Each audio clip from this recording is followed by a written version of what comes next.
Hello everyone, I hope you are fine. So let's start our today's lesson.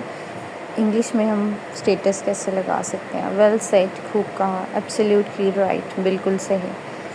Feeling like crying, रोने का एहसास. Anybody online, कोई online है? On the cloud nine, बेहद खुश होना. वेयरली, बेशक. Had a quality time with friends, दोस्तों के साथ न्यारी वक्त गुजरा. हैव अ सेफ जर्नी, महफूज सफ़र हो. मस्ट वॉच दिस वीडियो, ये वीडियो ज़रूर देखें. The most beautiful day of my life, मेरी ज़िंदगी का सबसे खूबसूरत दिन. द मील वॉज डिलीशियस, खाना बहुत मज़े का था. डेड टायर्ड, बहुत थका हुआ. लिविंग फॉर लाहौर, लाहौर के लिए रवाना. हैड अ बिजी डे, मसरूफ़ दिन गुजरा. स्टे ब्लेस्ड फॉर एवर, हमेशा खुश रहें. रेनिंग हैवली, तेज़ बारिश होना. स्टे ब्लेस्ड, खुश रहें.